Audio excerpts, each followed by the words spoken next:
Hello students, स्वागत है आप सभी का आपके अपने YouTube channel SS classes for commerce learner में। जैसा कि मैंने अभी तक दो पार्ट बीएसटी यानी कि बिजनेस स्टडीज़ के आपको क्लियर करा चुका हूँ। उसके बाद आपका लास्ट पार्ट इस चैप्टर का बचता है हमारा कौन सा, वर्क ऑफ बिजनेस यानी कि बिजनेस के कार्य यानी कि फंक्शंस ऑफ बिजनेस। ठीक है, चलिए आज क्लास को स्टार्ट करते हैं। इसमें देखेंगे, सबसे पहले आते हैं फंक्शन ऑफ बिजनेस यानी कि प्रबंध के कार्य।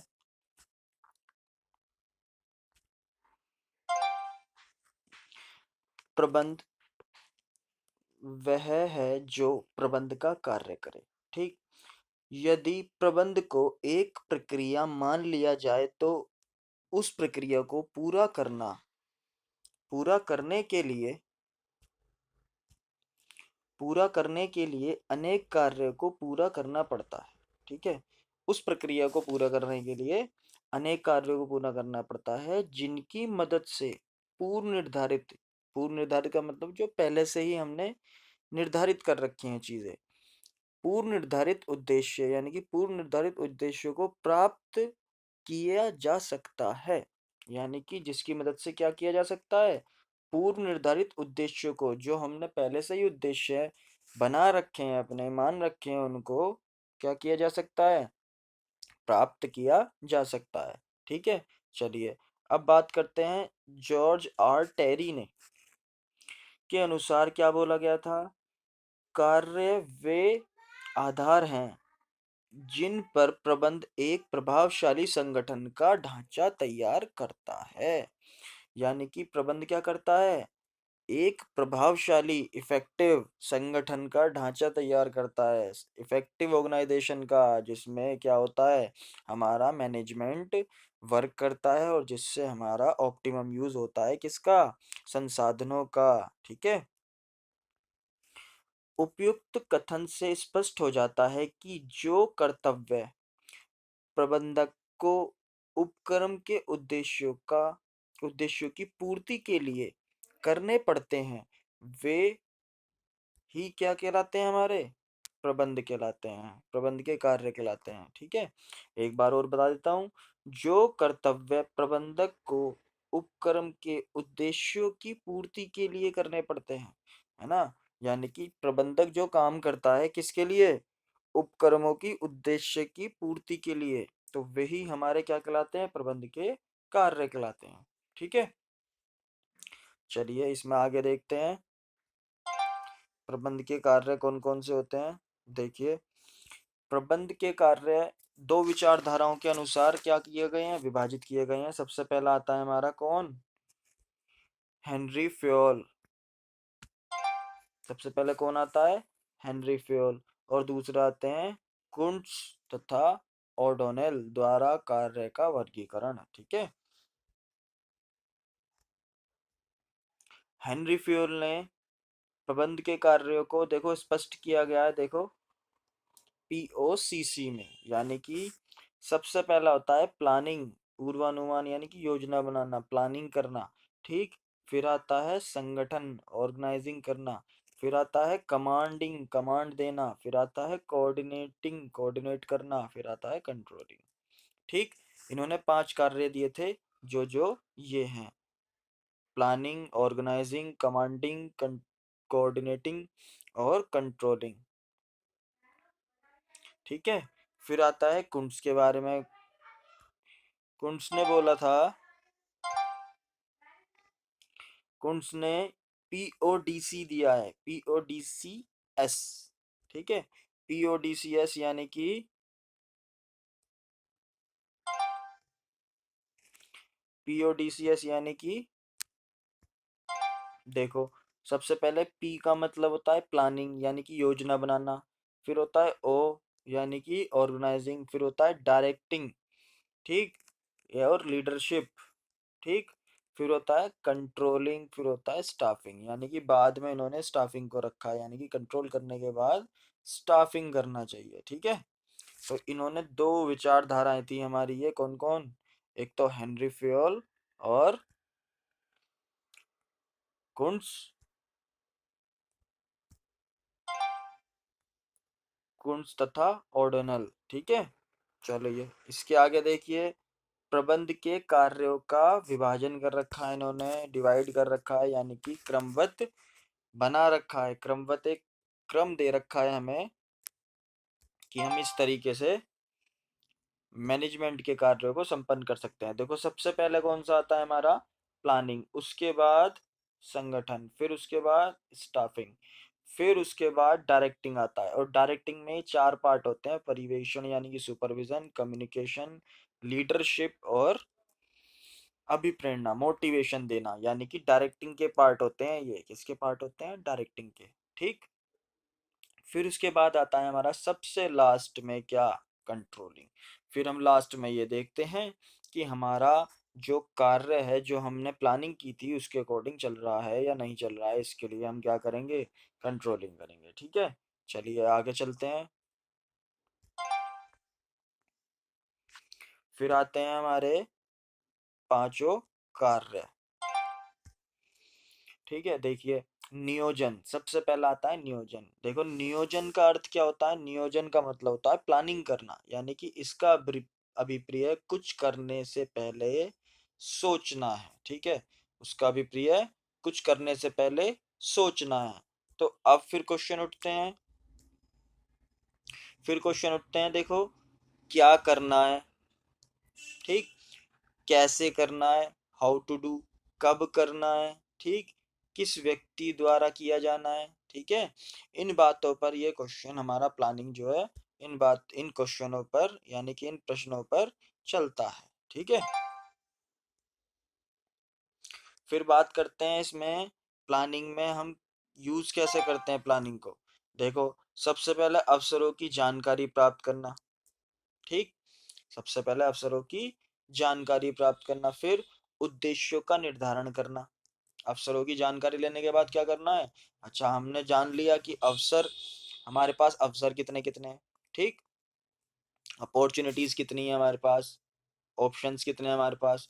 फिर क्या करते हैं हम, उद्देश्य, जो हमारा उद्देश्य उसका क्या करते हैं, निर्धारण करते हैं। ठीक, बिजनेस करने के लिए हमें क्या करना पड़ता है, उद्देश्यों का निर्धारण करना पड़ता है। फिर उसके बाद नियोजन की सीमा तथा आधार का निर्धारण करना पड़ता है। नियोजन की सीमा, प्लानिंग कहाँ तक की जानी चाहिए, ठीक है, कहाँ तक की प्लानिंग करनी है, आधार डिसाइड करना पड़ेगा, आधार निर्धारण करना पड़ेगा। ठीक है, फिर लगाते हैं हम क्या, पूर्वानुमान, यानी कि फोरकास्टिंग, कि हाँ भाई आगे तक हमारी प्लानिंग कैसे चलेगी, कितने का प्रोडक्ट बिकेगा, प्रोडक्ट खरीदने से लेकर के प्रोडक्ट बेचने तक का सारा हम क्या लगाते हैं, पूर्वानुमान लगाते हैं। ठीक है, फिर पूर्वानुमान लगा लिया हमने इतने का बिकेगा, फिर देखते हैं कि वो प्रोडक्ट, वैकल्पिक मार्ग की खोज करना, यानी कि उस प्रोडक्ट में क्या क्या विकल्प हो सकते हैं जिससे हमारी लागत क्या हो जाए, कम हो जाए। इसलिए हम क्या करते हैं, विकल्पों की खोज करते हैं। विकल्पों की खोज का, फिर खोज कर ली, फिर क्या करेंगे, विकल्पों का मूल्यांकन करेंगे। ठीक, यानी कि देखेंगे कौन सा बेहतर है, कौन सा, मतलब विकल्पों का मूल्यांकन करने के बाद ये देखते हैं कि मूल्यांकन में क्या होगा, सर्वश्रेष्ठ कौन सा है। ठीक है, सर्वश्रेष्ठ मूल्यांकन करने के बाद, मतलब विकल्पों का मूल्यांकन करने के बाद क्या करेंगे, सर्वश्रेष्ठ विकल्पों का चुनाव करेंगे, उसमें से एक जो भी बेस्ट अल्टरनेटिव होगा वो क्या करेंगे, चूज कर लेंगे। ठीक, फिर उसके बाद होता है सहायक योजनाओं का निर्धारण, यानी कि जो भी उस जो हमने चुना है, सहायक योजनाओं का क्या करते हैं, हम उसका निर्धारण करते हैं। जो भी हमारा फॉर्मुलेटिंग क्या होता है, सपोर्टिंग प्लान होते हैं, उनको क्या कर लेते हैं, चयन कर लेते हैं। ठीक है, फिर क्या करते हैं, योजनाओं को लागू करना, क्या करते हैं, फिर योजनाओं को लागू कर देते हैं। फिर योजनाओं की हम क्या करते हैं, समीक्षा करते हैं। समीक्षा मतलब रिव्यू लेते हैं। ठीक है, तो ये हमारे प्लानिंग के अंदर आते हैं। प्लानिंग जब हम करते हैं तो इन बातों का ध्यान रखना पड़ता है। फिर आता है हमारा कौन सा, संगठन। संगठन क्या होता है, कई सारे लोगों को एक साथ समूह में एक साथ उद्देश्यों की प्राप्ति करवाना, यानी कि देखो इसका विपर्य सामूहिक उद्देश्य की प्राप्ति हेतु विभिन्न अंगों में मैत्रीपूर्ण समायोजन करना। ठीक है, क्या कहलाता है हमारा? ऑर्गेनाइजिंग कहलाता है। यानी कि हमें सामूहिक उद्देश्यों की प्राप्ति के लिए हम क्या करते हैं? संगठन बनाया जाता है। ठीक है, चलिए अब देखो प्रबंध में संगठन द्वारा उठाए गए कदम क्या क्या है। देखो सबसे पहला आता है हमारा उपक्रम के उद्देश्यों को जानना। जो भी हमारा एंटरप्राइजेस, जो भी हम किसी भी चीज का बिजनेस कर रहे हैं, तो हम क्या जानेंगे? उद्देश्यों को, उनके उद्देश्यों की प्राप्ति करेंगे। ठीक, फिर उसके बाद आता है हमारा विभिन्न क्रियाओं का निर्धारण। जो भी हमने उद्देश्यों की प्राप्ति यानी कि उद्देश्यों को जान लिया है, फिर उसके बाद हम क्या करेंगे? विभिन्न क्रियाओं का निर्धारण करेंगे। जो भी हमें करना है उसका क्या करेंगे? निर्धारण करेंगे। फिर उसके बाद क्रियाओं का सामूहिकरण तथा विभागीकरण करना। क्या करेंगे? सामूहिकरण तथा विभागीकरण करेंगे। यानी कि सामूहिकरण, डिपार्टमेंटलाइजेशन करेंगे, ग्रुप बनाएंगे, विभागीकरण करेंगे, विभाग बनाएंगे, जैसे क्रय विभाग, विक्रय विभाग, मार्केटिंग विभाग, ठीक है, पूछताछ विभाग, पत्र व्यवहार विभाग, कम्युनिकेशन विभाग। ये सब हम क्या करेंगे? इनको अलग अलग बना लेंगे। फिर उसके बाद महत्वपूर्ण क्रियाओं का निर्धारण करना। यानी कि महत्वपूर्ण क्रियाओं का क्या करेंगे? निर्धारण करेंगे। जो भी की एक्टिविटीज है हमारी, ठीक है, डिटर्मिनेशन करेंगे उसका, डिटर्मिनेशन करेंगे कि भाई हमारी जो इम्पोर्टेंट एक्टिविटीज हैं सबसे पहले वो करनी है हमें। ठीक, फिर क्या करेंगे? हम रेस्पॉन्सिबिलिटी देंगे। जो भी हमारे समूह में, जो भी हमारे ऑर्गेनाइजेशन में वर्क कर रहे हैं, उनको क्या करेंगे? दायित्व सौंपेंगे। ठीक, जब दायित्व सौंप दिया भाई तुम्हें ये काम करना है, तो उसके लिए उनको क्या चाहिए? अधिकार भी चाहिए। ठीक है, अधिकार सौंपना, अधिकार भी क्या करेंगे? हम उनको दे देंगे। फिर उसके बाद आता है आपसी संबंधों को परिभाषित करना। जो भी हमारे आपसी संबंध हैं उनको देखना भाई वो ठीक चल रहे हैं नहीं चल रहे। मैनेजमेंट का कार्य ये भी होता है। संगठन के अंतर्गत हम ये भी देखते हैं कि भाई हमारे जो भी हमारे कलीग हैं, जो भी हमारे आस मतलब एनवायरनमेंट के आसपास के लोग हैं, उनमें हमारा आपसी संबंध कैसा है। ठीक है, तो उनको भी मधुर बनाए रखना हमारा प्रबंध का एक महत्वपूर्ण कार्य है। ठीक है, फिर उसके बाद क्या होता है? उचित वातावरण प्रदान करना। ठीक, प्रोवाइडिंग राइट एनवायरनमेंट। ठीक है, उचित वातावरण प्रदान करना। तो ये हमारे कितने में आते हैं? संगठन में आते हैं। ठीक, फिर बात करते हैं हम नियुक्तिकरण की। किसकी? नियुक्तिकरण। नियुक्तिकरण यानी कि स्टाफिंग। स्टाफिंग में क्या होता है? इसका विपर्य पदों को लोगों से भरना और उन्हें भरे रहने देने से होता है। यानी कि नियुक्तिकरण में क्या होता है? लोगों की हम क्या करते हैं? भर्ती करते हैं। भर्ती करने के बाद अगर कोई रिप्लेसमेंट हो रहा है तो उसकी जगह फिर और भर्ती करते हैं। यानी कि जैसे हमें 10 लोगों की जरूरत है, तो हम क्या करेंगे? पहले 100 जनों का इंटरव्यू लेंगे या एग्जाम कराएंगे उनका, जैसे भी स्टार्ट करेंगे। ठीक है, फिर उनको क्या करेंगे? उनको 10 उनमें से कोई भी जो भी बेस्ट होंगे 10, उनको क्या करेंगे? सिलेक्ट कर लेंगे। ठीक है, अगर उनमें से भी कोई नहीं आया तो उस जो 90 बचे हैं जो हमने रिजेक्ट कर दिए थे, उनमें से किसी एक को ले लेंगे। तो इस तरीके से भर्ती प्रक्रिया स्टार्ट होती है। चलिए आगे चलते हैं। देखो इसमें दे रखा है, इसमें दे रखा है कि नियुक्तिकरण कार्यों को पूरा करने के लिए निम्नलिखित कदम उठाए जाते हैं। ठीक है, नियुक्तिकरण कार्य के लिए निम्नलिखित कदम क्या करते हैं? उठाए जाते हैं। कौन कौन से? सबसे पहला होता है हमारा कौन सा? कर्मचारी की आवश्यकताओं का निर्धारण करना। यानी कि मैन पावर की रिक्वायरमेंट क्या क्या है, वो मशीन चाहता है या क्या, कौन कौन सी मशीन चाहता है, वो क्या क्या फैसिलिटी चाहता है। ठीक है, फिर उसके बाद उनकी क्या करते हैं? भर्ती करते हैं। यानी कि कर्मचारियों की आवश्यकता का निर्धारण करने के बाद क्या करते हैं? उनकी सिलेक्शन, भर्ती करते हैं, रिक्रूटमेंट करते हैं। किसके द्वारा? एडवर्टाइजमेंट के द्वारा या मतलब कोई भी एडवर्टाइजमेंट विज्ञापन निकाल दिया हमने, ठीक है। फिर उसके बाद क्या करते हैं, उनका सिलेक्शन करते हैं। सिलेक्शन करने के बाद क्या करते हैं, कार्य पर लगाते हैं उनको। कार्य पर लगाने के बाद कार्य पर बनाए रखना, यानी कि उनको क्या करते हैं, कार्य पर बनाए रखते हैं। अगर उनको काम समझ में नहीं आ रहा तो क्या करेंगे, प्रशिक्षण करेंगे, यानी कि ट्रेनिंग देंगे उनको। फिर प्रगति का मूल्यांकन करेंगे, कौन कौन बेहतर काम कर रहा है। फिर उनको क्या करेंगे, प्रमोशन करेंगे जो जो बेहतर काम कर रहा है। फिर जो जो अच्छा काम नहीं कर रहा क्या करेंगे, उनको ट्रांसफर करेंगे और कार्य से अलग करेंगे। अगर कोई बेकार ही काम कर रहा है, जो काम करना ही नहीं चाहता, उसको क्या करेंगे, कार्य से अलग करेंगे, ठीक है। तो ये होती है हमारी भर्ती की प्रक्रिया। फिर इसके बाद आता है निर्देशन, यानी कि डायरेक्टिंग। डायरेक्टिंग में क्या क्या होता है, देखो। डायरेक्टिंग क्या बोलता है, डायरेक्टिंग बोलता है यानी कि निर्देशन क्या बोलता है, इसका अभिप्राय संगठन में मानव संसाधन को निर्देश देने, उनका मार्गदर्शन करने, संदेश वहन करने व उनकी अभिप्रेरित करने, है ना।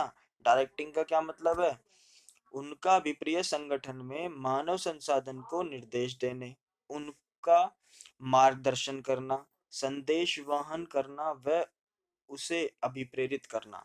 यानी कि ये कौन है, निर्देशन है। यानी कि ये निर्देशन क्या करता है, इनको सही ढंग तरीके से क्या करता है, निर्देश देता है, डायरेक्शन देता है, ठीक है। चलो, अब इसमें देखो 4 पॉइंट दे रखे हैं हमें, कौन कौन से, किस किस को निर्देश देता है, सुपरविजन, कम्युनिकेशन देखता है, लीडरशिप करता है और मोटिवेशन करता है। ये 4 पॉइंट है हमारे इसमें,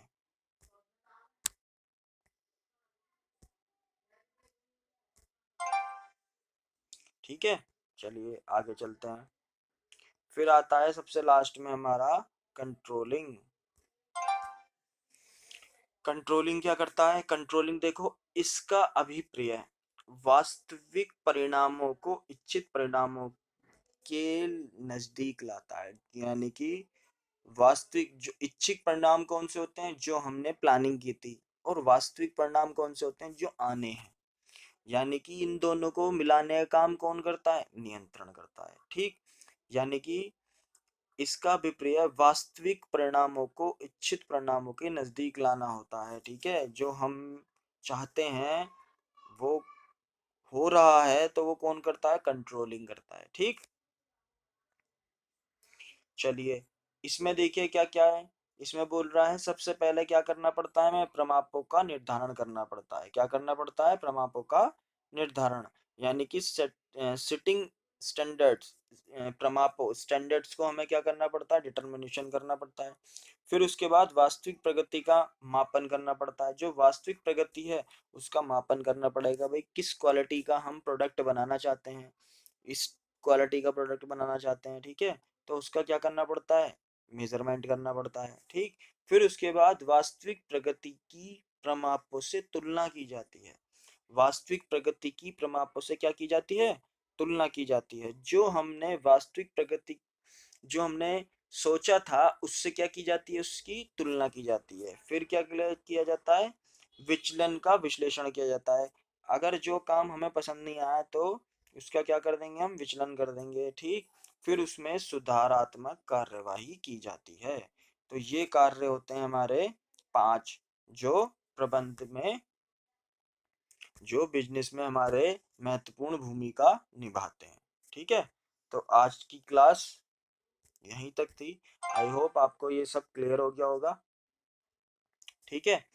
तो अब आपके एग्जाम भी जल्दी आ रहे हैं, तो मैं भी यही सोच रहा हूँ कि जल्दी जल्दी वीडियो डालकर आपकी कोर्स को कंप्लीट किया जाए, और आप कई कई बार इन वीडियो को देखें तो आपको ये समझ में आता रहे। रटने की जरूरत नहीं है, समझने की जरूरत है। बस आप इनको समझते जाइए कि कैसे कैसे मैनेजमेंट वर्क करता है, कैसे कैसे पढ़ना है। अपनी स्ट्रेटेजी बनाइए रोज और उसको फॉलो करते जाइए, ठीक है। चलिए, अगर आपको मेरा ये प्रयास पसंद आया हो तो क्या करना है, लाइक करना है, शेयर करना है और सब्सक्राइब करना है, ठीक है। चलो, जय हिंद, जय भारत।